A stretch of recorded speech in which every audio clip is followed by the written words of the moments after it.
it's not just disinformation writ large. There are cultural and political narratives that are weaponized against brands as well. You know, half of consumers are in a position to boycott brands that they feel don't align with their values. There's brands that are getting caught in the political crossfire. We saw this with our own work in the vaccine space, and you see a pretty good example here around AstraZeneca. And this is creating material financial impact. So people probably followed the LGBTQ trans issue related to Target, the big retailer in the US, and what we saw by way of their financial results. And the reason for this is because trust, truth, and knowing what to believe has become blurred. And you know, the rise of generative AI poses some vexing problems as it relates to the proliferation of content online that has been created using that technology, and the estimates of how much of that is going to be part of the information ecosystem in the coming years. A recent Capgemini study showed that 73% of consumers trust what generative AI wants to see.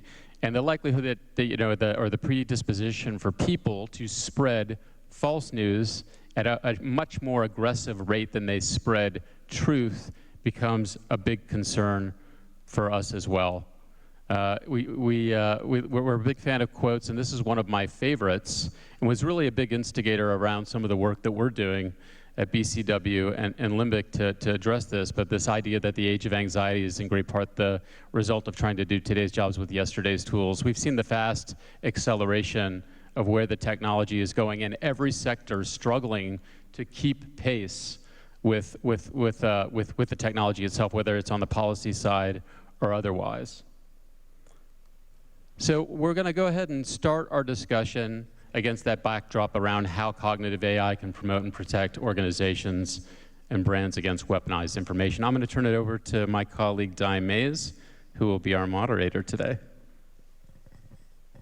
Thank you, Chad. Right, I'm going to come back to some of those scary stats in a bit, but firstly, let's context set. So can you tell me about the relationship between BCW and Limbik and what you've built with BCW Decipher, just so they know where you're coming from, and then I'll be asking you some more questions about what you just talked us through. Sure. The history of the relationship, I'll start and of course pass the mic to Zach. You know, if you're not familiar with us, we've been managing the biggest reputational risks in corporate reputation for 75 years. So it's a core competency of the business.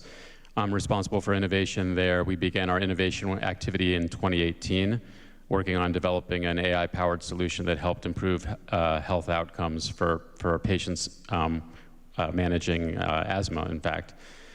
And we were looking at our AI roadmap and our innovation roadmap for the coming year, and our clients are, of course, always clamoring for better technology, more predictive data. And as we were in the process of going through that, I had the pleasure of meeting Zach and his co-founder, Josh Levin, to learn a little bit more about the cognitive AI solutions and the absolute unique capabilities that were coming across in some of the technologies that they had built.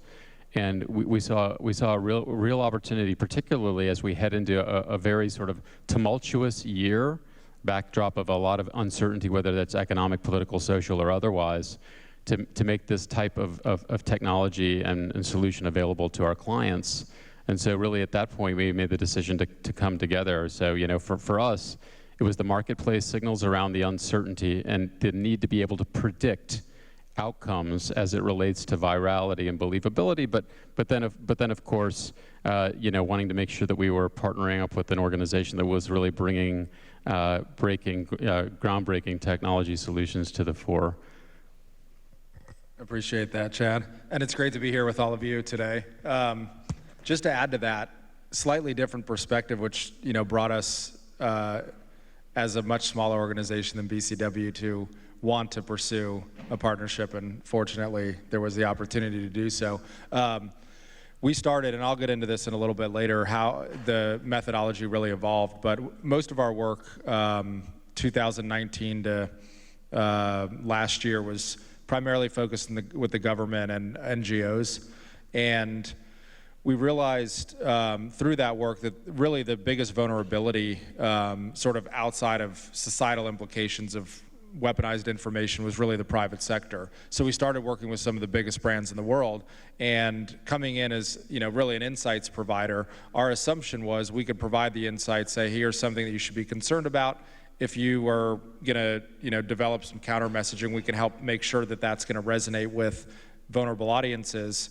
And we were really met with like the insight is valuable, it's extremely actionable, we just don't know what to do with it because we don't have the resources that have built out sort of the organizational resilience. This isn't a function that exists until it needs to.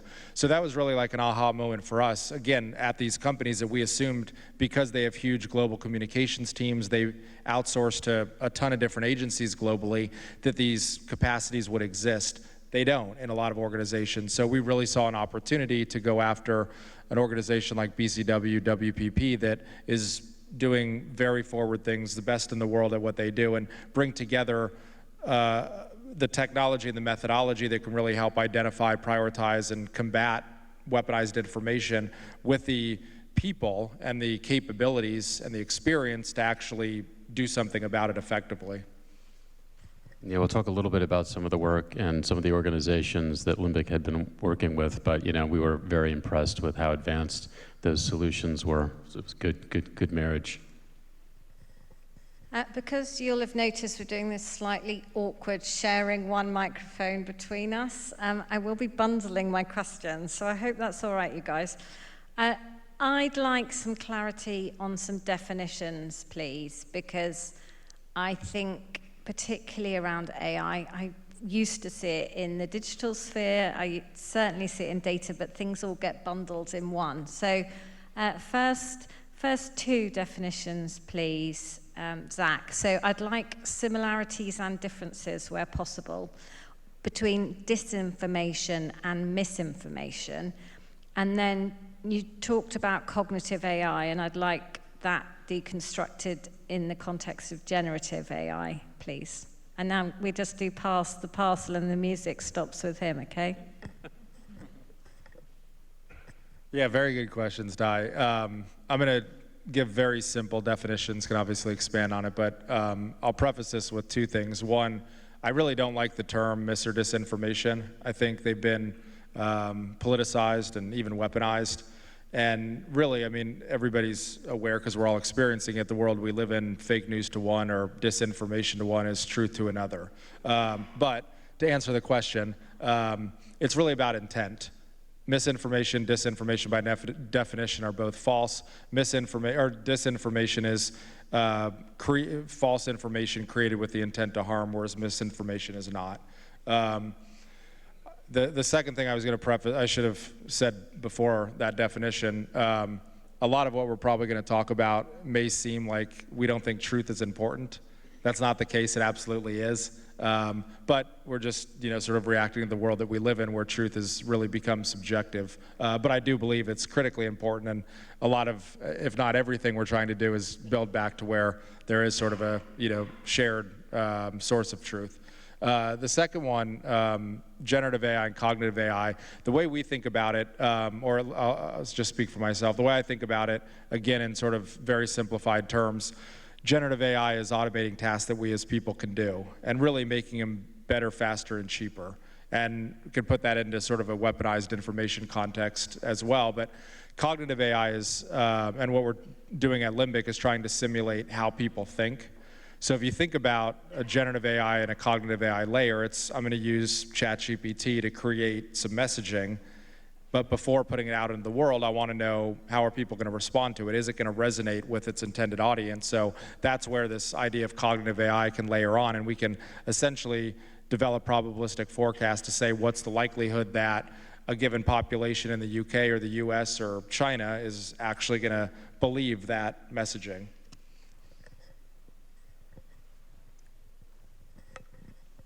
Thank you. I liked those answers. I think that makes it really clear, and I love the word intent in there as a differentiator. So Chad, don't want you to feel left out. You've got a quick fire question. So Zach's talked a couple of times about information being weaponized.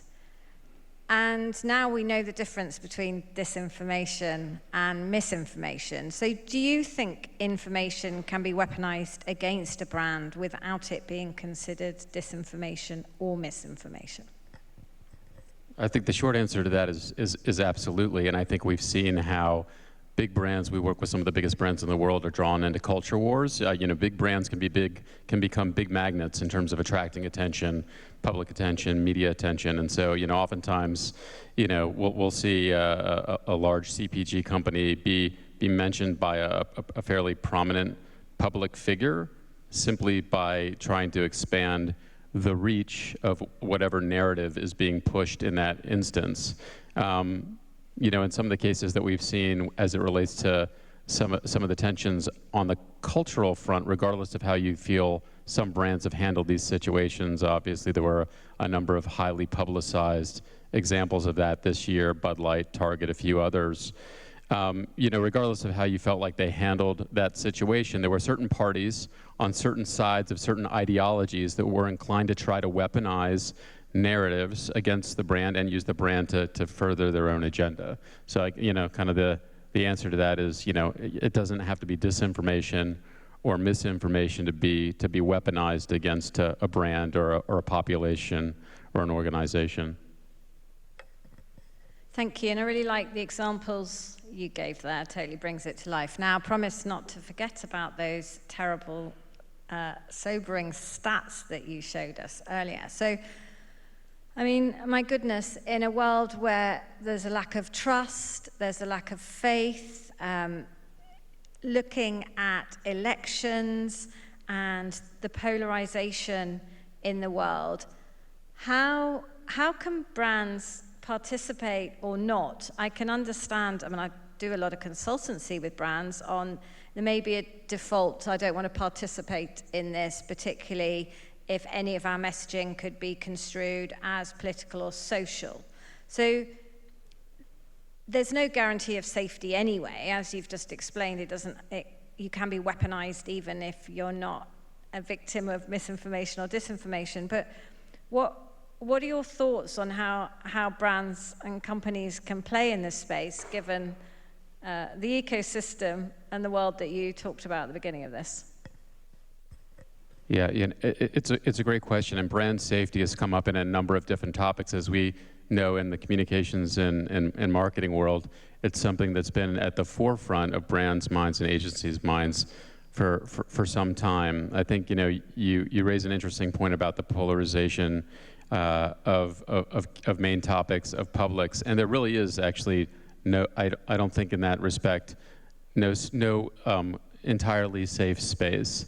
I think brands know that they want to stand for something. They want to make sure that they're articulating themselves in a way that's true to their values and to their purpose, and they need to find the way to do that. They need to make sure that they understand their business and who their core consumers are, and make sure that the position that they're taking on an issue aligns with those core values, and that they don't waffle when the heat gets turned up on some of those issues, particularly since nearly anything can be in a way used against them by a nefarious actor. So I think our guidance to clients and to brands is to make sure that you've got your values well articulated, that you're preparing yourself with information and tools and expertise that allows you to predict the impact of what you're going to say before you say it, in a way that's much more modern than maybe how we used to do it a long time ago, which is like, pull together a focus group. Does the focus group really represent all of the facets of the audience you want to engage with? Take that message, refine that message. I think what we're seeing with the technology, the ability to be able to train an AI up on how an audience may think, feel, or perceive a particular issue and forecast impact becomes a really compelling solution in those types of scenarios. I don't know, Zach, if you have anything you want to add to that. Yeah, just really quick, one of the things that we talk a lot about, both in the public and private sectors, these target audiences, and the term I like is battle for availables. And so if you think about it in a election context, you've got people probably here as well as in the US and globally that aren't going to trust an election regardless of who says what. And on the other side, you've got people that, are going to trust it. And then it's that group in the middle that can be pulled in either direction and determine if democracy as we know it exists, in the U.S. November 6th of next year. So I think it really, and from a private sector standpoint, is really the same idea, right? Understand who you're talking to. And I think a lot of times organizations make the mistake of either focusing on the people that already agree with them or the people that are never going to agree with them, rather than that critically important group in the middle. So I think echo everything Chad's saying. The one thing I would layer on top of that is just understand and be able to identify who you're talking to. I know you'll talk about that nature of believability, but you talked about the polarizing nature of one person's truth as another person's fake news. And I think, I've heard you say before, a nice way to kind of think about it is not whether someone's right or someone's wrong, but why they believe what they believe, which I think is a pretty compelling way to analyze the situation. You might have a number of different parties that have the same, the result of their belief is the same maybe behavior. However, why they believe what they believe is completely different in case by case scenario. I know you can maybe think of an example of that. Yeah, to sort of take a step back on that, we had an opportunity in summer of 2019 to meet with the U.S. government agency, and the way that they had, they were meeting with, 15 or 20 ad tech companies to see if there were technologies out there that could be adapted to help them identify and ultimately combat mis and disinformation. And the way that they were framing the problem, and that the first time I met with them was, we want to accurately classify truth and fiction at scale.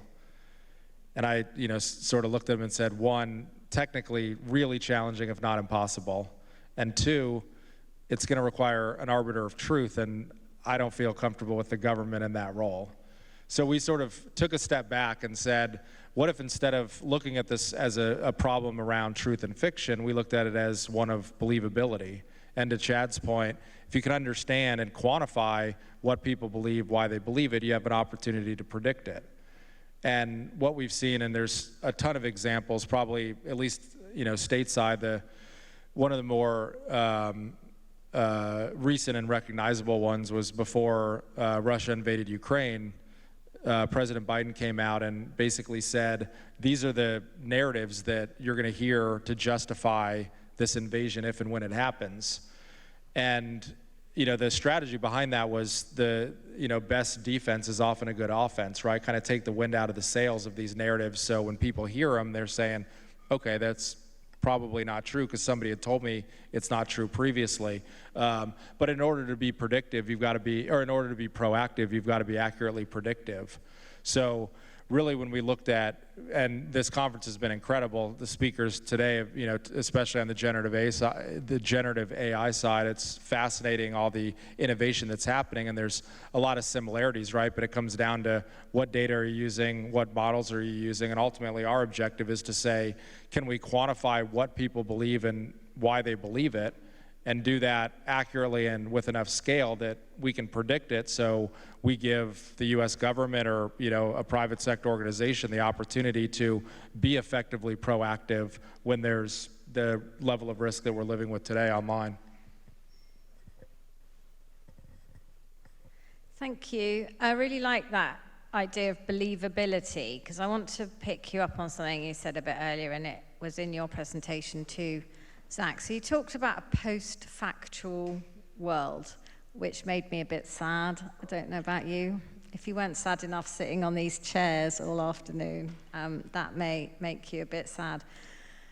But you've also stressed the importance of truth and fact. So can you talk to me a bit about that expression and how you talk to clients and balance that post-factual world with the importance of truth and facts and believability? Yeah, this is where we get into some gray area terminology. But again, if we think about it from the perspective of truth is critically important, but acknowledge that we are living in sort of a post-truth world, and truth, for the most part, has become extremely subjective, especially online, especially about critical issues, whether we're talking about, election integrity or vaccines, vaccine hesitancy. So if we think about it in terms of trying to change somebody's mind, we've all had plenty of experiences. If you go into that argument or that conversation saying, I'm right, you're wrong, it's not going to go anywhere, right? Everyone's going to dig in and sort of just exist in the positions that they've always had. So when we think about this idea of believability, it's really coming at it from the perspective of, you believe something different than I do, and I want to influence you, even though that's not a word that we should be using, to influence your beliefs to be better aligned with mine, right? So when we think about this as a technology provider or service provider, we're not going out there and saying, necessarily that we're putting ourselves in that position as, the arbiter of what's right and wrong, what's truth, what's fiction. It's really about, and this is why, the opportunity to work with BCW and WPP was so critical for an organization like Limbik, is to be able to have sort of those guardrails in place to say this, and everything, that we're talking about at this conference, right, is there's a ton of opportunity, but there's also a ton of risk, as virtually every speaker has said today. And really, the way I think about risk is it's who's it in the hands of, right? It's a people problem more than a data computer algorithm problem. So if you think about it from that context, the guardrail is us, right? The decision makers in terms of who are we going to work with, who are we not going to work with, and making those decisions. And, being in the company of organizations like BCW and WPP makes, our job as a much earlier stage, much smaller company a whole lot easier. Yeah, and I guess I would just I'd build a little bit on the question too, with this idea of, if we are able to actively predict the impact, or are seeing the impact, or forecasting the impact of a weaponized narrative, whether it's misinformation, disinformation, or otherwise, we're able to similarly use the technology to say, how do we correct this situation? I hope nobody got hurt with that. I hope we're able to use the technology to use a very similar approach to how do we dismantle that? How do we make sure that we're putting out messages that correct that narrative and are equally believable, to be able to predict the impact of our proactive messaging that we're exercising in those moments? Thank you. That's a good lead into my next question, because I want to talk about accuracy of the work that you've been doing, and I'd love to hear some examples, because we know there are risks. I like that you use cognitive AI and you position that as a way to mitigate some of the risks. So who wants to talk a bit more on Chad's point about the prediction and probability accuracy and what the work that you're doing? I was thinking a little bit about the Polaris example. Yeah, and it's such a great question, and obviously something that is a focus, all day, every day. And so there's a couple of different ways we think about it, and the Polaris example is a good one. I'll come back to that in 1 second, but there's human in the loop throughout when we think about, and this is me on behalf of Limbik talking from a cognitive AI standpoint, or trying to predict what people are going to find believable, whether or not they're going to engage with content or information. And so if you think about believability in sort of very simple terms, you can ask people, do they find something believable, right? So it's pretty easy for us, on a hour-by-hour basis to say, this is what our model is telling us believability is going to be, and then we can survey, the same population and say, does it match up with what they actually tell us they're going to find believable? So that's sort of like the easiest way to do it, right? Not always the most effective, but a great way to sort of have that feedback loop built into the process. What Chad mentioned, we work with an organization called Polaris, which is the leading anti-human trafficking NGO in the US. And what was interesting about that is they sort of obviously have this issue around human trafficking narratives, which are very, sort of QAnon linked or adjacent. And one of the things about 2 years ago that we set out to do was to say, if we apply this predictive methodology that we call PFI, so it's one part, will people believe it, and two, will they engage with it? Can we look at human trafficking narratives that are out there, run this predictive methodology against those, and actually predict the number of people that are going to pick up the phone and call the National Human Trafficking Hotline.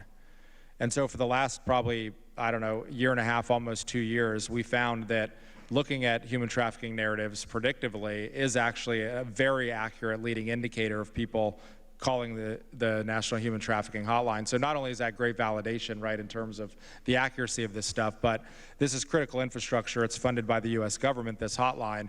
And so now they're using this insight, which we give them on a daily basis, you know, sometimes 30 days ahead, but at least a week ahead. They're using it for staffing purposes, one. And two, these people that are hotline operators are dealing with real victims of real human trafficking. So to be able to be prepared, to be able to understand sort of what's a call driven by a conspiracy versus somebody that's an actual victim that needs help is critically important, so they make sure resources stay focused on victims.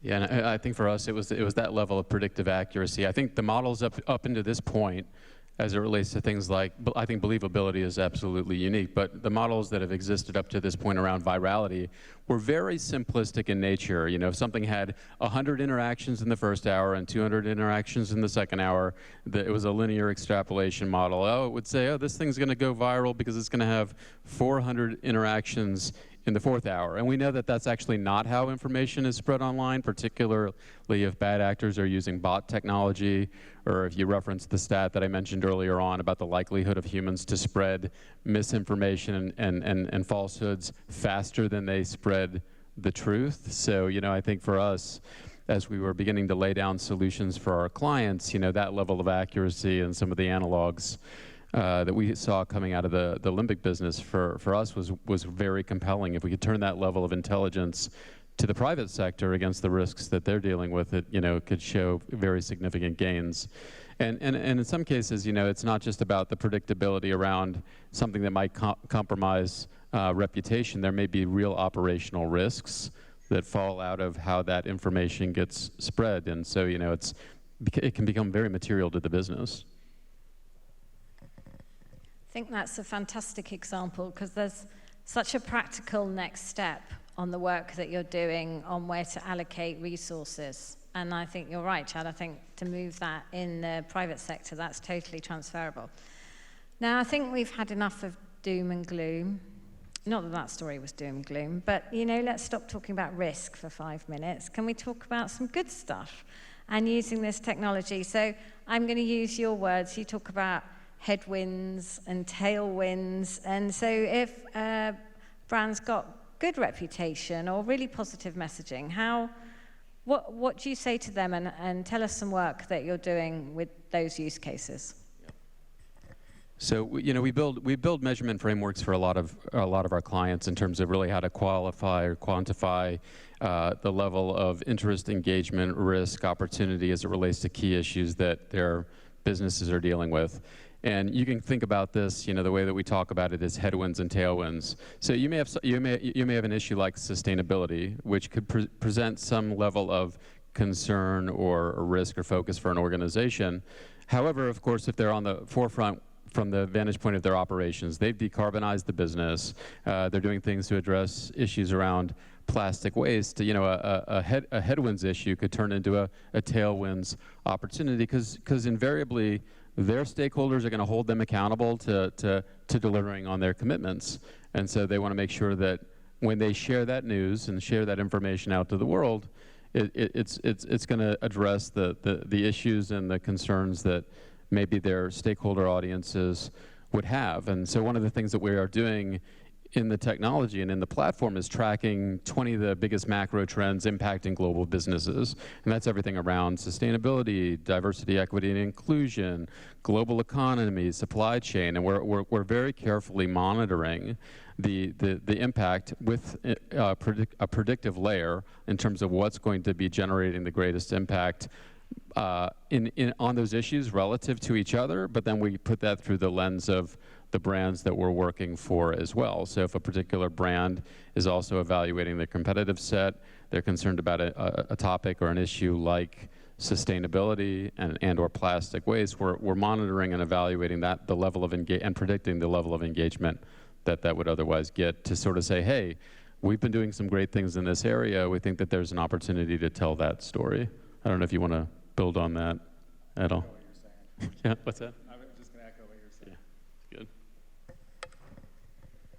good. So you're part of the WPP family.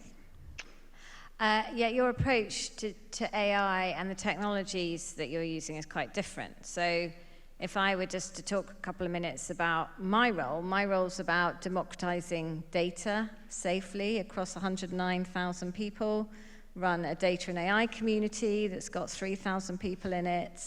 We've got an AI academy that we've put 5,000 data practitioners through. My job's really to make the technology accessible to everybody and to make sure that the language of data and AI is there for everybody, whether they consider it part of their role or not. I want that to be an opportunity for them. And we've used the technology to help do that. So we've got a data catalog, which I know is, it's really sexy data chat coming on right here.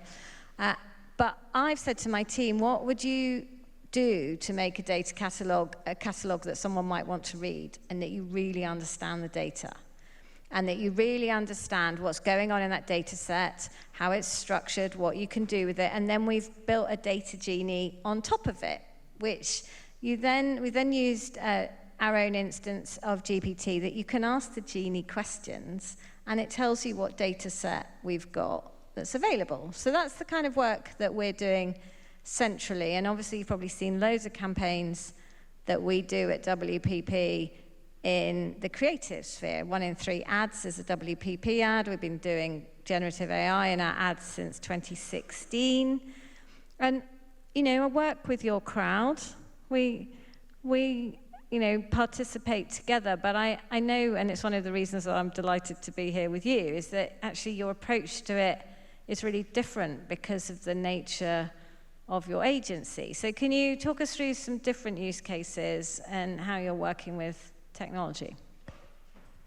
Sure, it's a great question. And by the way, for the record, Di, I actually do think data catalog is extremely sexy topic to talk about. So just so you know. It's a very good point. So much of what we hear around the use cases around marketing and communications is about driving efficiency and effectiveness. There was a panel a little bit earlier on that talked about, the importance of, not just doing it better, cheaper, but guaranteeing and enhancing brand value. And so a big part of what we do at our organization in terms of managing and building brand reputation is squarely focused on that. And that's, for us, the primary and most important use case for us, it's not about necessarily engineering people out of the loop to make the production of creative assets more streamlined, cost-effective, faster. It's about using that marriage of human expertise and what the technology can bring by way of new insights to deliver a superior level of consulting to our clients. And so, there's lots of different ways that we're doing this and utilizing the predictive data to service our clients. And that's everything from being able to give them a very specific, quantifiable forecast on what the potential impact is of a new news narrative, positive or negative, right? Sometimes it's not all bad news, to your point about risk. It's not all bad news. Sometimes a client, we're able to secure a very fantastic media opportunity for a client. We want to understand what the impact was and who are the people that are most likely to engage with it, and share it. So that's interesting. You'll probably talk a little bit more about this too, Zach. But the technology sits on hundreds of millions of individual artifacts, right? So we're able to deconstruct that, and we're able to take a look at any individual piece of content that gets created. It's nice that generative AI wants to create, we want to use generative AI to create assets, ads, visuals, copy, and whatnot. But we saw a real opportunity to use the cognitive AI technology to predict actually how those things would land. And so the technology does its part, but the human expertise is really important. We look at people who deliver the message in our business. It's not just about what you say, it's about who says it and how it's said and where it's said. So this also gives us some really powerful indicators where we can take a look at a group of people. They're that, you know, our industry has a big fascination with influencer marketing. Everybody likes it. It's one of the biggest growing areas in the marketing ecosystem. But, you know, really evaluating not just who's going to share it, but, you know, who's the best spokesperson for a particular issue or a brand, you know, becomes another very compelling use case. And there are dozens and dozens of them. We're kind of discovering them every day. I don't know, Zach, if you want to add any other sort of high impact use cases that you're observing? Yeah, I mean, one that's really interesting, and just for background, I had an advisor, I don't know, a decade ago that said, you know, pay close attention to the dark net because that's where the innovation happens, because it has to. And so now, you know, fast forward to the last 5 years or so that we've been working in this kind of weaponized information space, we pay really close attention to what the bad guys are doing, right? They're innovating because they have to. So you look at like Russia, and they take still now a very much kind of a spray and pray approach, right? Put a bunch of narratives out there, see which one resonate, and then shift resources against them. And so coming back to the question, we were working with a brand recently and said, what if we use ChatGPT to create fake negative headlines about the company and then run them through, you know, this methodology to say, if they were out there, which ones are going to resonate? And if we could prioritize 3 or 4 that aren't out there, but if they were, we know they're going to be impactful, how would you as the brand respond to them? Now you're prepared, right? You're building that preparedness. So it's really, to Chad's point, like coming up with these, using these tools to come up with different and innovative ways to build value. And there was a global retailer that we were working with starting in February, March of 2021, and they, along with several others, were under attack from a particular country. And it wasn't ChatGPT driven, but a very similar approach about building organizational resilience and sort of making sure that you're ready to mitigate, one, understand when there's a threat, and then 2, when there is, you're ready to mitigate it. You're not sort of scrambling in the moment. It was really interesting to see how this brand was a particular focus for a very short amount of time, and then we were able to help them get the attention off and onto some competitors. And so I attribute that really primarily to the fact that they were much more prepared for this than a lot of the other companies that, if you look back into March of 2021 from a country that was attacking a lot of global retailers, one in particular that was sort of in the headlines initially was fairly quickly not, relative to a couple of the other companies in that space. You also, I just wanted to add another point, just to build on your question too, because you talked about what organizations are doing to sort of bring literacy to the center of the company, and you've done a yeoman's job in terms of leading that effort for us at WPP. But you know, it comes down to this idea of engineering resiliency into organizations and operations from the get-go. And it's easy to think about deploying these types of technologies in times of crisis. In fact, actually, that's usually when the first call comes from brands.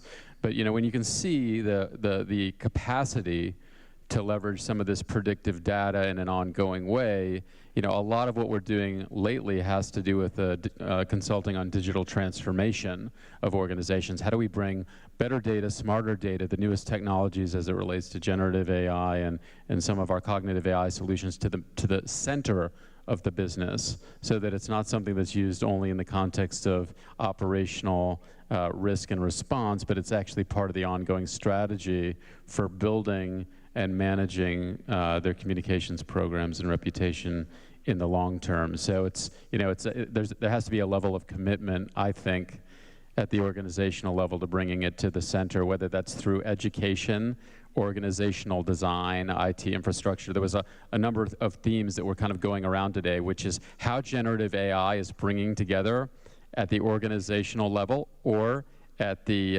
external advocacy level many different stakeholder groups, and I'm absolutely encouraged by what that's showing us. It's, you know, it's breaking down silos, because I think everybody recognizes the disruption, and hopefully as many people recognize the opportunity. Thank you. Yeah, I'm going to ask you a bit more about that in a second, but I just want to pick up on something Zach said. And I think it's really interesting that you're working with clients almost to build out their worst case scenario from a misinformation or a disinformation, and then arm them. And I haven't heard of anybody else doing that. So I just wanted to say I really like that, and I think more organizations should go through that process so they can see what is the legitimate risk that might damage their brand and what might just blow away and not get any traction, and that you wouldn't need to respond to it, or actually it could be more damaging to respond to it. So I think everybody should be going through that. I think I might know what you're going to say to these questions, but I'm gonna ask both of you. So AI, this technology, benefit versus risk. If you had to jump on a scale and hit one side, would you both be on the same side, or would you be balancing those scales? So Chad, I'll ask you first. Yeah, I think there's a lot of ways to respond to that, right?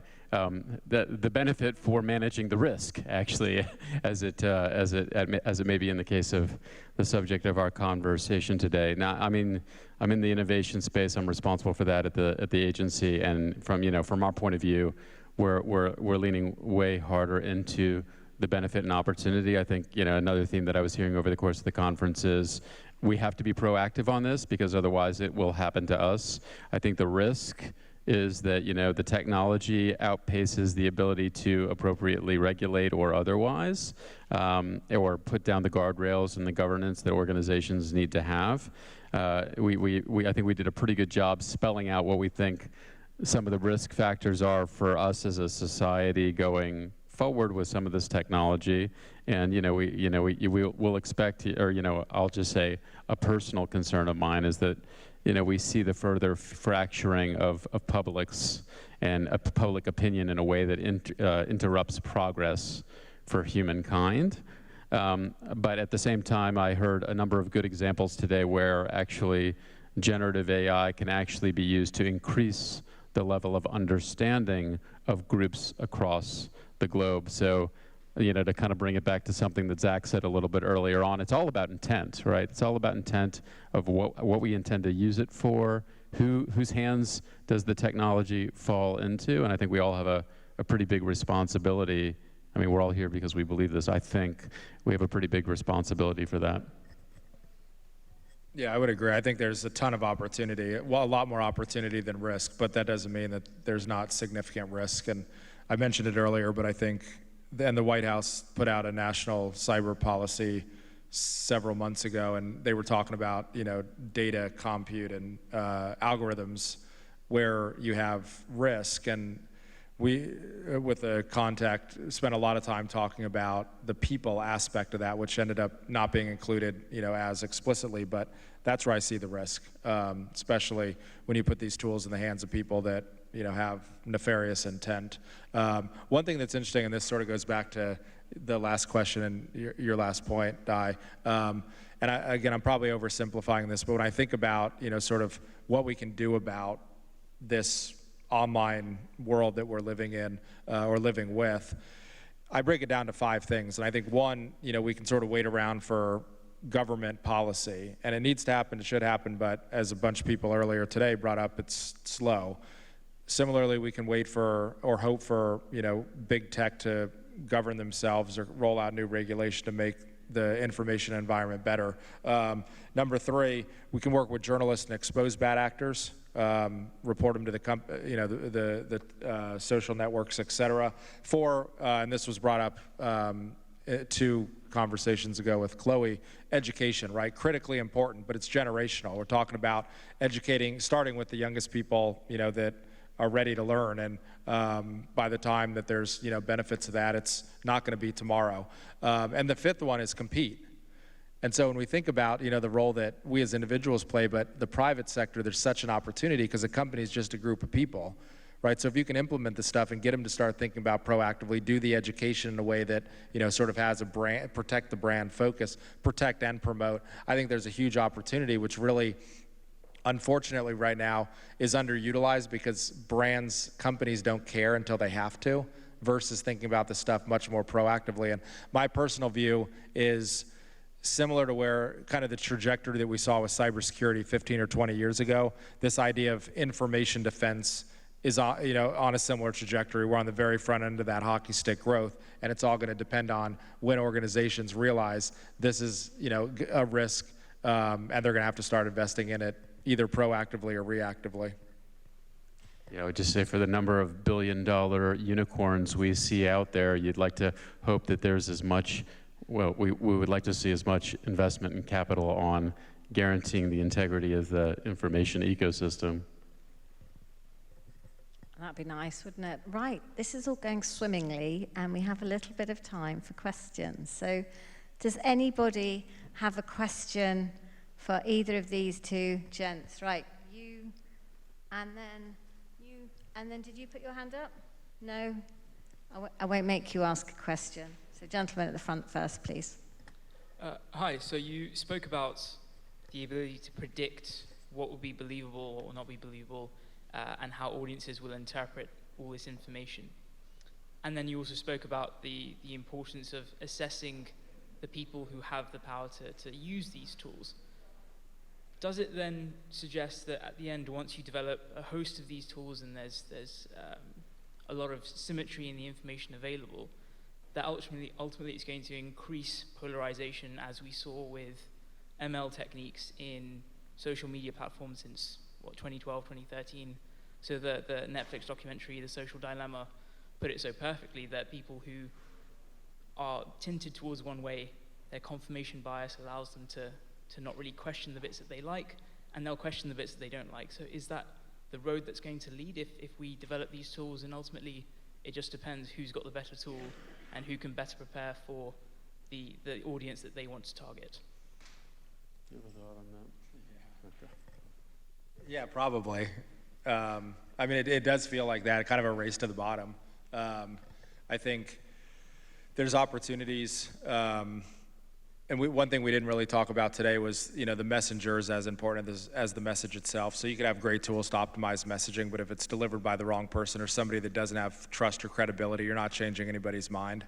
So I think there's sort of an overarching layer of, if you've got a group that you're trying to penetrate that has sort of polar opposite beliefs than you do, how do you do that, right? And so there has to be some sort of communication to get your message in the hands of somebody that exists in that belief system or echo chamber.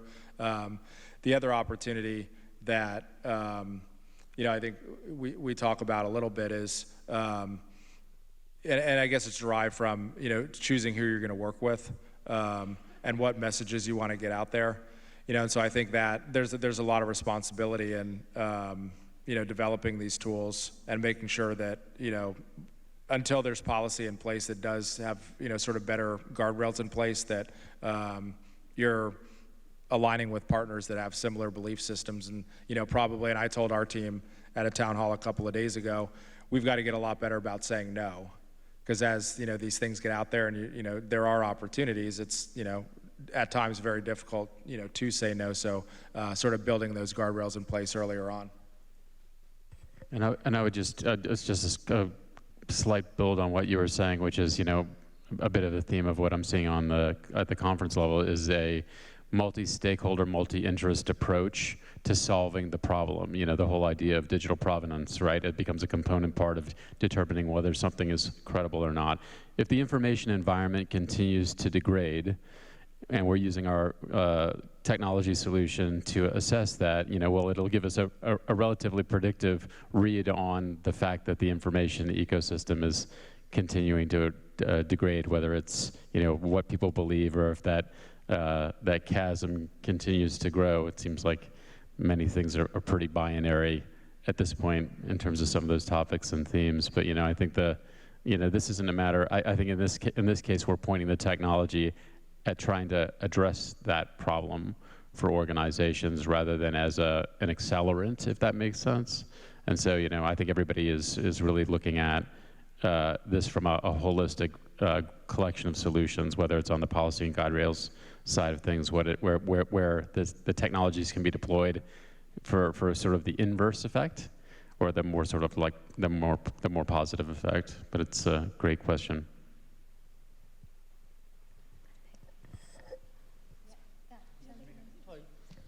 Hi there. Maybe kind of building on that question, actually. I was interested in whether brands are kind of thinking about the risks of becoming a victim of mis and disinformation as the flip side of the temptations of like using these same technologies in a creative way. So they, which we've heard about earlier, so they might feel that some of those creative opportunities are lighthearted, they're fun, but they might also undermine trust in truth, in reality, in what they can see. How are the brands that you're talking to kind of thinking about or balancing that situation?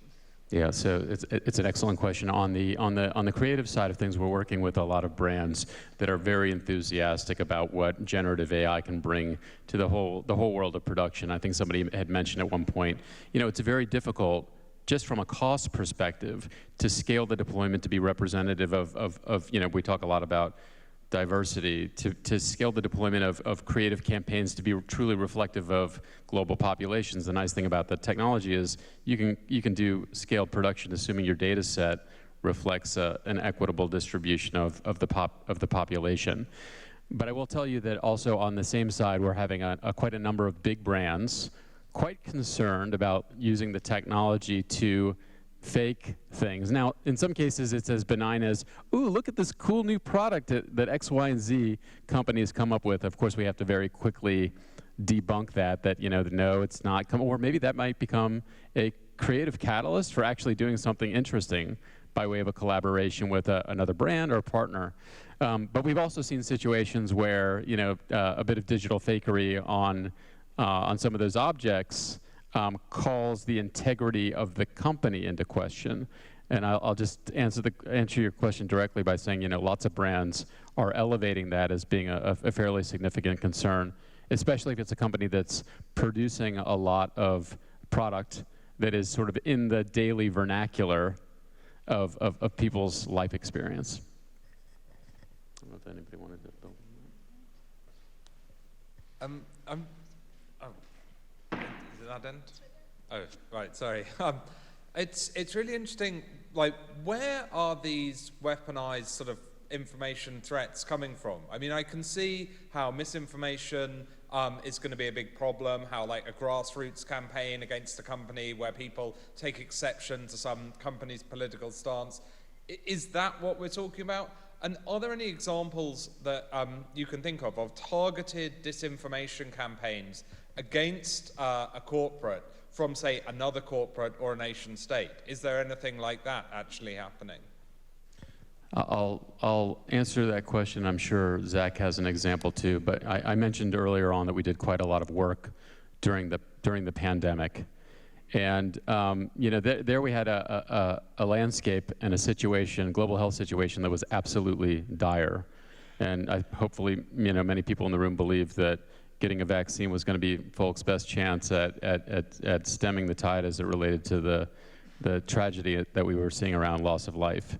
We saw individuals and or groups of people, and in some cases countries, I believe that was sort of publicly exposed, that were actively running mis or disinformation campaigns against a variety of different agendas. If I happen to have an anti-vax stance on an issue, I'm propagating that position to the greatest extent possible. And there's quite a whole lot of people that are against that. If I'm a nation that's trying to work on a bit of diplomatic efforts and or exercising some influence in another country, I might have something to say about a particular product that is available in that country, right? So there are plenty of instances where different agendas are driving the weaponization of the information. In some cases, it's individual. In some cases, it's state-based or state-backed programs. I haven't encountered a situation where it was one corporate against another corporate as a way of jockeying for competitive position. It's not to say it doesn't exist, but it's nothing that I've had any direct experience with. I don't know if you want to comment just a little bit around how, to the question of what are the sources of these types of disinformation or weaponized campaigns coming from? Yeah, personally, I think there will be a lot of company against company when they realize the potential of it. and not that they haven't yet, but I think it's still in the infancy stages more. It's sort of, organic, just a bunch of people mad at a company or aligned with a cultural issue that a company's not. But there are plenty of examples of state-backed campaigns. And the one I mentioned earlier about the global retailer, that was a cotton collective, a bunch of retailers, and they were attacked by China because of statements they had made, or the collective initially had made about 6 months before about human rights in Xinjiang.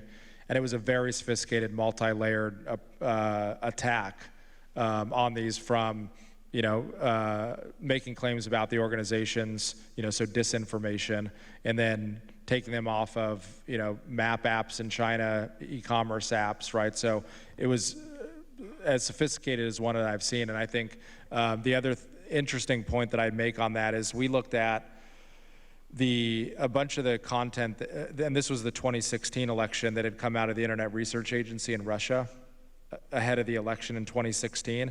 And I think 93% of it didn't mention the election, a candidate, or a party. So it was using these societal issues, which, as Chad mentioned earlier, they have sort of a lot more effect when there's a company that's mentioned in that sort of, people that are trying to be influenced by these campaigns can sort of turn their attention to when we're talking about, more social issues. So I think that's, especially in 2024, we're going to see a whole lot of risk where state-backed, or at least, state-amplified, even if it's a narrative that sort of is originated by a bunch of random accounts that are seemingly unaffiliated. I guess the last comment I would have about the company to company, I don't know that Zach and I exactly agree on this. I think, everything at some point can be discoverable.